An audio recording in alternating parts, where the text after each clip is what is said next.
Hey, Brian, thank you for joining me today. I've been thinking a lot about the types of features that our most successful customers use.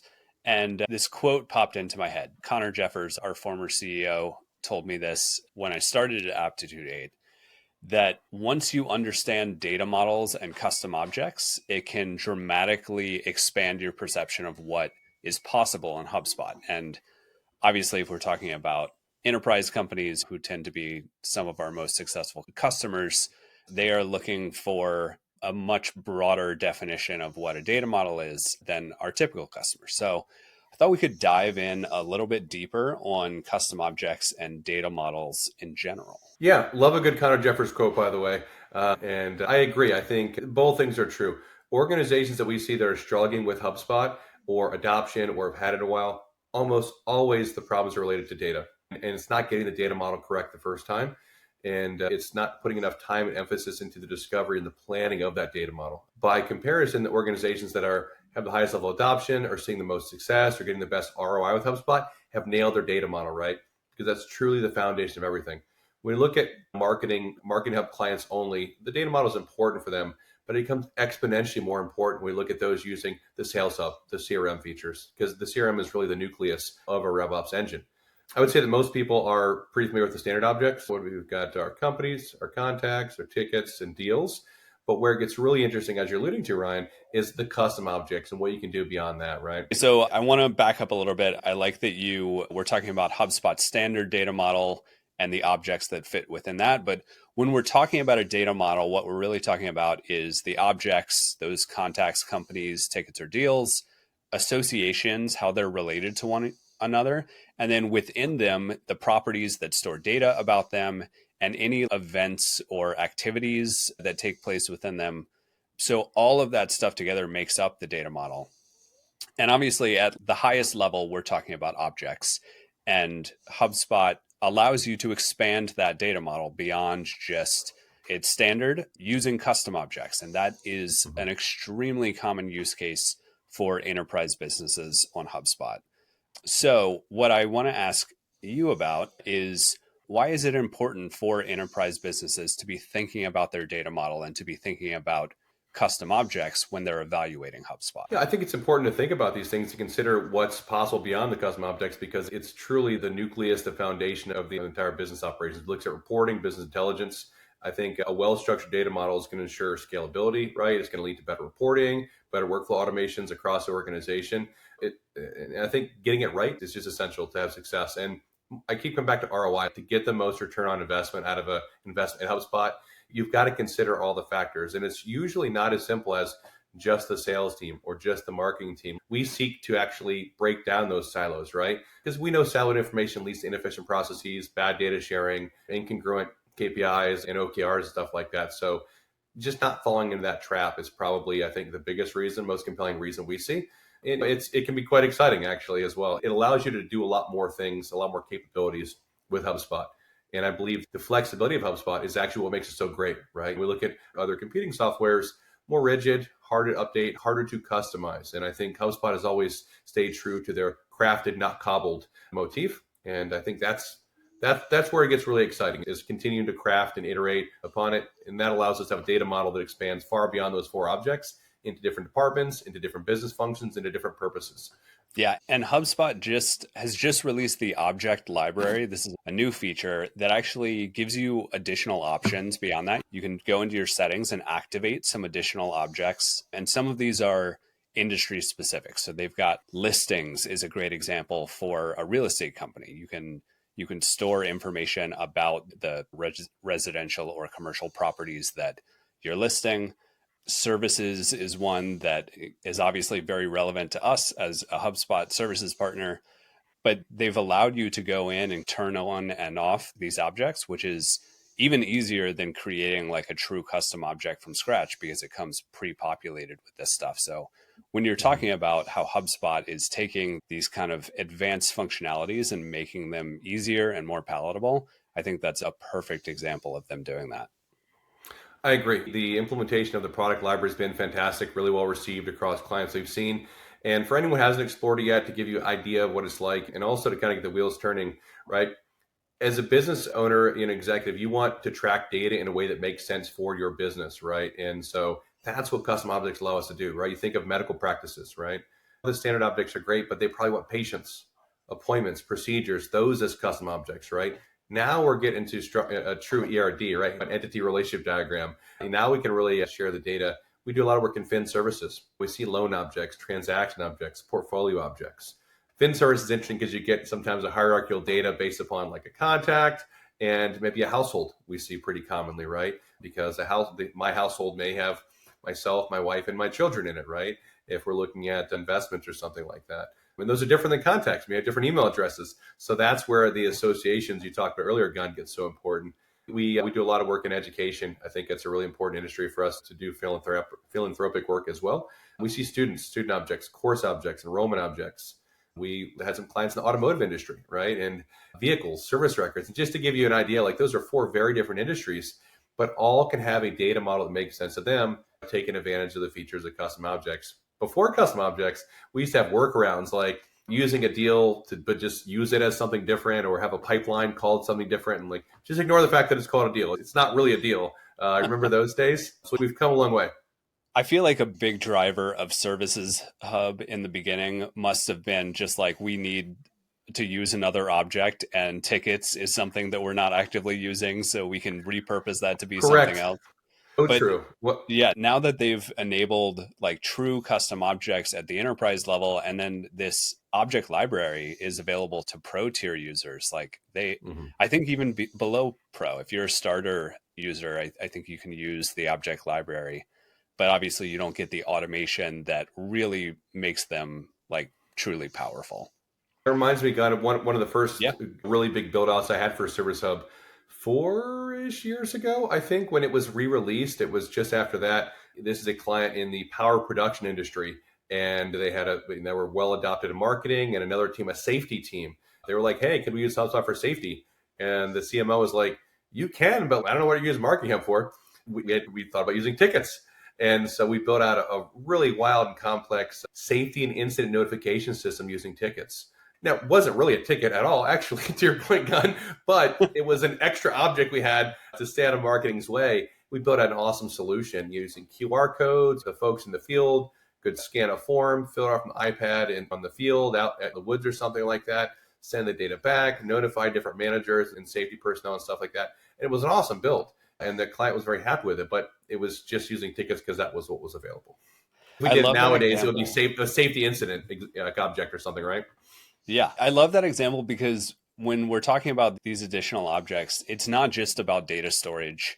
It can actually like really enable additional functionality. And I think a good example of this is something that I did for a client early on. I have not been subtle about my take on that HubSpot's campaigns feature is pretty underpowered.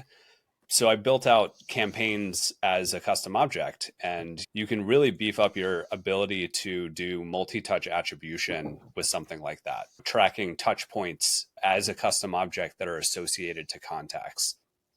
And then if you associate that to any deals that are created from those contacts, it becomes a lot easier to connect those touch points to revenue. So yeah, it is way more than just data storage. It is truly building functionality that either doesn't exist or isn't good enough yet within HubSpot. I know we've got a lot of clients that use custom objects. Do you have any good examples of like really innovative use cases with custom objects? Oh man, many. I would say probably the vast majority of our clients are using custom objects. For us, it's certainly rare to not have them, and we're comfortable with them. For a while, first off, the word custom is a little bit scary to some people.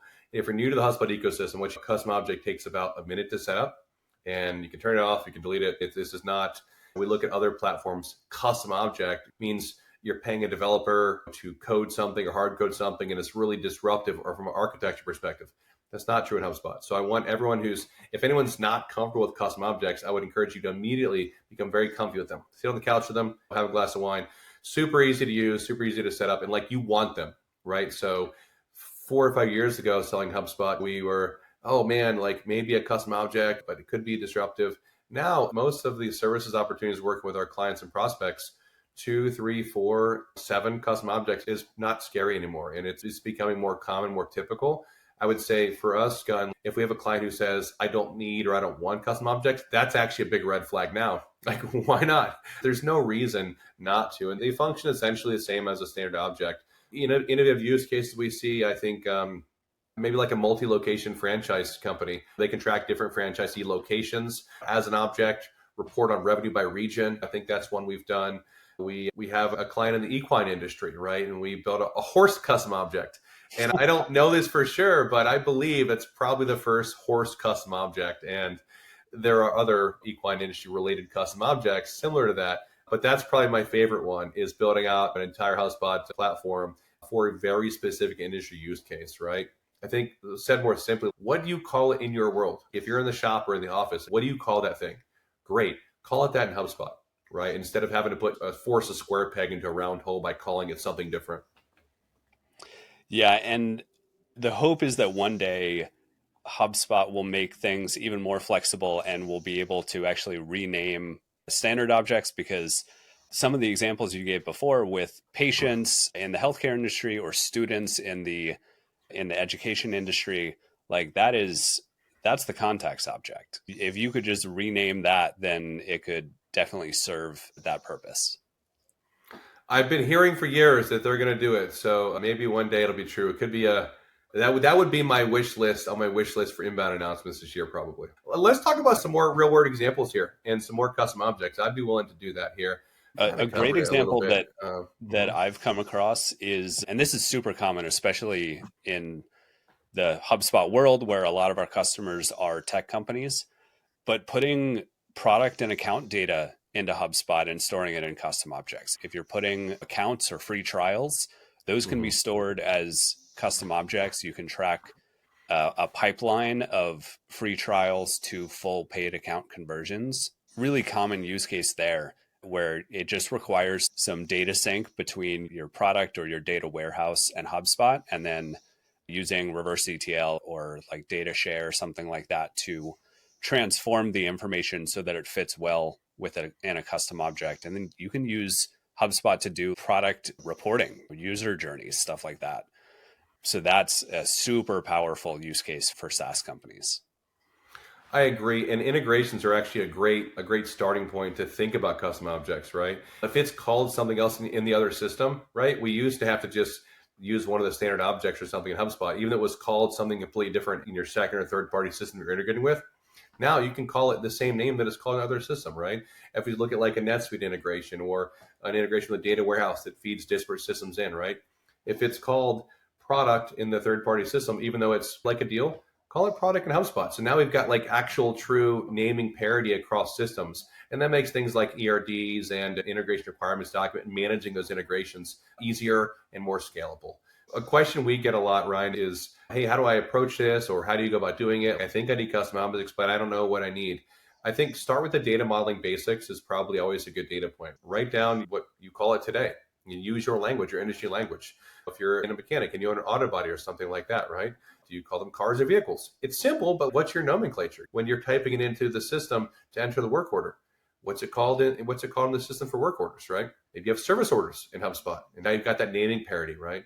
And then, so that's how we land on these custom objects, and it's a missing piece for these organizations. And I'd say if I had just a request of everybody, it's just I would encourage everybody to not rethink their HubSpot setup, but just always consider a use case for custom objects for better efficiency, better reporting, and just convenience, really, just convenience. There's just not reasons to not do it anymore. There used to be a perception years ago that they were hard or complex, you couldn't report on them. I just want to dispel that and say that's just not true anymore. And there's really no reasons to not explore this as a feature. Yeah, especially with the object library and with it being available at lower tiers. I know we've talked a lot about the ability to name it whatever you want, but if you're on the pro tier and you have access to the product library, there's no reason you can't use a listings object or a services object as whatever you want. You don't need to be an enterprise tier HubSpot customer in order to take advantage of those objects for whatever purpose you need. So maybe your issue is as simple as I need one additional thing in addition to contacts companies, tickets, and deals. And you can leverage one of those object library objects for that. Or if you're an enterprise customer, truly customize it and make it a full custom object. Just to add to that, Gunn, one of the I think greatest updates, let's say, to just kind of HubSpot pricing is when they change their pricing model. Now we can buy a single seat, right? So custom objects historically have been gated as an enterprise feature for many reasons, right? And because of that, the price point, they were out of reach for many small and mid-sized businesses. Well, now that you can purchase a single seat, you can unlock the features and functionalities of custom objects for $150 a month or something like that, as opposed to used to be a minimum investment of 10 seats. So just if anyone who didn't know that, right, they're much more accessible and attainable now, both in the product library at lower tiers like you're mentioning. And if you truly need a custom one, it's a pretty small upgrade, unlike what it used to be.